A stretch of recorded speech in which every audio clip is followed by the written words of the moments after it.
Hello, welcome back to the channel. তো নায়ক রুবেল শাকিব খান সম্পর্কে একটা ইন্টারভিউতে বলেছেন যে শাকিব খান জুনিয়র নায়ক যারা আছেন তাদের ক্যারিয়ার গড়ে দিতে পারেন, তার সেই ক্ষমতা আছে, তিনি যেন সেটা করেন, তার কাছে তার প্রত্যাশা আছে। হ্যাঁ, শাকিব খানের মতো একজন সুপারস্টার অবশ্যই চাইলে একজন নতুন নায়কের ক্যারিয়ার গড়তে গুরুত্বপূর্ণ ভূমিকা রাখতে পারেন, তবে এটি অনেক কৌশল ও সঠিক পরিকল্পনার উপর নির্ভর করে। তার যেহেতু প্রযোজনা সংস্থা আছে এক্সকে ফিল্মস নামে, তিনি চাইলে তার ব্যানারে নতুন নায়কদের নিয়ে বড় বাজেটের সিনেমা বানাতে পারেন, যেখানে গল্প পরিচালনার মান ভালো হলে নতুন নায়ক জনপ্রিয়তা পেতে পারে। নিজের সিনেমায় তিনি সাপোর্টিং রোলে নতুন নায়কদের সুযোগ দিতে পারেন, এতে নতুন নায়করা পরিচিতি পাবে। নতুন অভিনেতাকে নিয়ে গণমাধ্যমে প্রচারণা করতে পারেন, প্রশংসা করতে পারেন, যেমনটা তিনি সিয়ামকে নিয়ে, আরিফিন শুভকে নিয়ে করেছেন রিসেন্টলি। কোনো গানে বা ক্যামিও রোলের মাধ্যমে পরিচিতি তৈরি করে দিতে পারেন। উনি যদি কোনো নতুন নায়কের সিনেমায় ক্যামিও চরিত্রে হাজির হন, তাহলে সেই ক্ষেত্রে সেই নতুন নায়কদের সিনেমাটাও কিন্তু বেশি রিচ পায়, যেটা তিনি দবির সাহেবের সংসার নামক সিনেমায় করেছেন। ইন্ডাস্ট্রিতে যেহেতু তিনি সিনিয়র একটা পজিশনে আছেন, তিনি চাইলে তার এই যে প্রভাব আছে সেটাকে ব্যবহার করে কাজের সুযোগ তৈরি করে দিতে পারেন। নতুন নায়কের জন্য সামাজিক যোগাযোগ মাধ্যমে স্ট্যাটাস বা ভিডিও শেয়ারের মাধ্যমে সমর্থন জানাতে পারেন। নতুন নতুন জুটি তৈরির মাধ্যমে নায়িকাদের সাথে স্পেশালি তাদেরকে প্ল্যাটফর্ম দিতে পারেন, যেটা তিনি করছেন।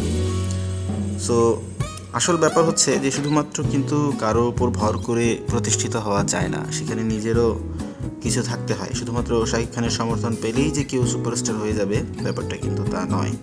নতুন নায়কের নিজস্ব দক্ষতা, কঠোর পরিশ্রম এবং দর্শকদের মন জয় করার ক্ষমতা থাকতে হবে। শাকিব খান অবশ্যই সুযোগ করে দিতে পারেন, কিন্তু সেই সুযোগ কাজে লাগানোর দায়িত্ব হচ্ছে নতুন নায়কের নিজের। বাংলাদেশি অভিনেতা নীরব এবং ইমন ক্যারিয়ারের শুরুতে যে পরিমাণ সম্ভাবনা নিয়ে এসেছিলেন, তারা কিন্তু দেশের চলচ্চিত্র ইন্ডাস্ট্রিতে দীর্ঘমেয়াদে সেরকমভাবে সুপারস্টার হতে পারেননি। তাদের ব্যর্থতার পেছনে অনেকগুলো কারণ রয়েছে। তারা সঠিক সিনেমা নির্বাচন করতে পারেননি। শুরুতে তারা ভালো কিছু কাজ করলেও পরে তারা দুর্বল গল্প এবং নিম্নমানের পরিচালনার সিনেমায় কাজ করেছেন।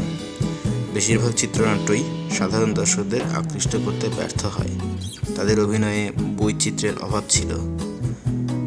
শরীফুল রাজ বা সিয়ামের মতো অভিনেতারা যেখানে নতুন ধরনের চরিত্রে চ্যালেঞ্জ নিচ্ছেন, সেখানে নীরব এবং ইমন অনেকটাই একই ধাঁচের চরিত্রে আটকে ছিলেন। বৈচিত্র্য না থাকায় দর্শক ধীরে ধীরে তাদের উপর থেকে আগ্রহ হারিয়ে ফেলেছে। সোশ্যাল মিডিয়ায় ব্যবহার অত্যন্ত গুরুত্বপূর্ণ আজকের যুগে। নীরব এবং ইমন এদিক থেকে তুলনামূলকভাবে পিছিয়ে ছিলেন। তারা নিজেদের ব্যক্তিত্ব ও ব্র্যান্ডিং ঠিকভাবে উপস্থাপন করতে পারেননি। দর্শক এখন ভিন্নধর্মী গল্প এবং উন্নত মানের সিনেমা দেখতে চায়, কিন্তু তারা বেশিরভাগ পুরনো ধারার বাণিজ্যিক সিনেমায় আটকে ছিলেন, যা নতুন প্রজন্মের দর্শককে আকর্ষণ করতে ব্যর্থ হয়েছে। ভালো পরিচালকদের সাথে তারা কম কাজ করেছেন। একজন অভিনেতা সফল হতে হলে ভালো পরিচালকদের সাথে কাজ করতে হয়, কিন্তু নীরব এবং ইমন মূলধারার বড় পরিচালক বা ওটিটি প্ল্যাটফর্মে নিজেদের ঠিকমতো প্রতিষ্ঠা করতে পারেননি।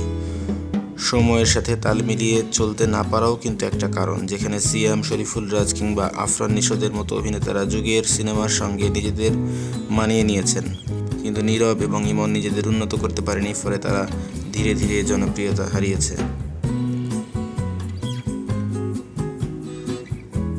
আমরা যদি দেখি শরীফুল রাজ, যিনি চলচ্চিত্র ইন্ডাস্ট্রিতে সফল হয়েছেন, মোটামুটি সফলই কিন্তু বলা যায় নতুন প্রজন্মের যারা অভিনেতা আছেন তাদের তুলনায়।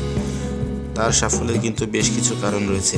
তিনি অভিনয়ের প্রতি দৃঢ় মনোযোগ এবং খুব ভালো প্রস্তুতি নিয়ে অভিনয় করেন। তার এই প্রস্তুতি তাকে অন্যদের কাছ থেকে আলাদা করে দেয়। তিনি সঠিক সিনেমা নির্বাচন করতে পেরেছেন। এখন পর্যন্ত তিনি পরাণ, হাওয়া এই ধরনের সিনেমায় অভিনয় করেছেন, যেগুলো সমালোচক এবং দর্শক সবার প্রশংসা কুড়িয়েছে।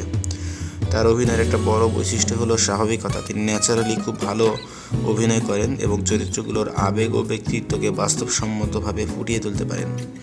নতুন নতুন ধরনের সিনেমায় তিনি কাজ করেন। তিনি বাণিজ্যিক ধারার বাইরেও ভিন্নধর্মী গল্পে কাজ করেছেন, যেটা তাকে তরুণ প্রজন্মের কাছে একজন বিশেষ প্রতিভাবান অভিনেতা হিসেবে প্রতিষ্ঠিত করেছে।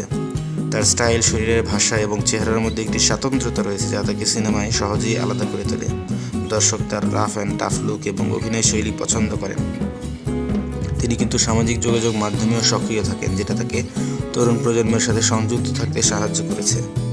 তার ব্যক্তিগত জীবনে নানা ধরনের সমালোচনা থাকলেও তিনি তা থেকে উত্তরিত হতে পেরেছেন।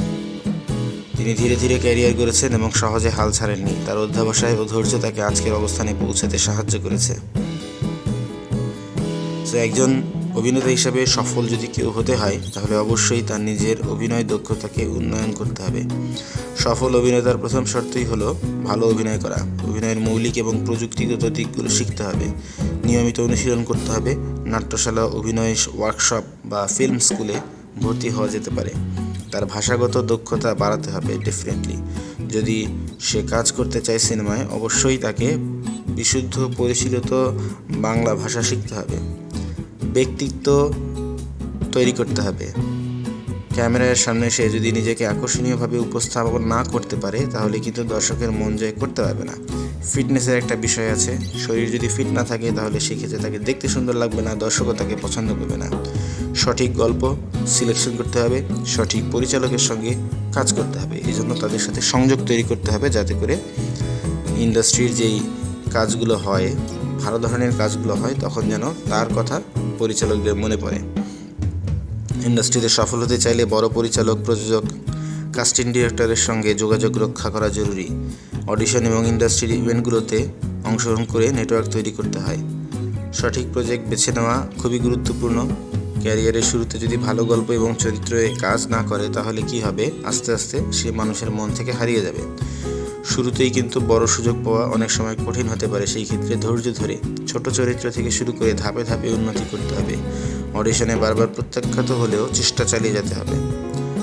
কন্ট্রোভার্সি থেকে দূরে থাকতে হবে, পেশাদারিত্ব বজায় রাখতে হবে। প্রফেশনাল না হলে কিন্তু কাজে মানুষজন নিতে চাইবে না। আর সর্বোপরি একজন শিল্পীর জন্য গুরুত্বপূর্ণ বিষয় হলো বিনয়ী এবং পরিশ্রমী হওয়া। শুধু পর্দার নায়ক নয়, বাস্তব জীবনেও মানুষ নায়ক সুলভ আচরণ দেখতে চায়।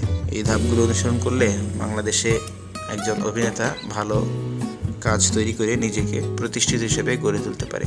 তো আমাদের ভিডিও কেমন লাগলো আপনারা আমাদের কমেন্ট সেকশনে জানাতে ভুলবেন না। যদি আমাদের চ্যানেলে নতুন হয়ে থাকেন, please don't forget to subscribe. Thank you.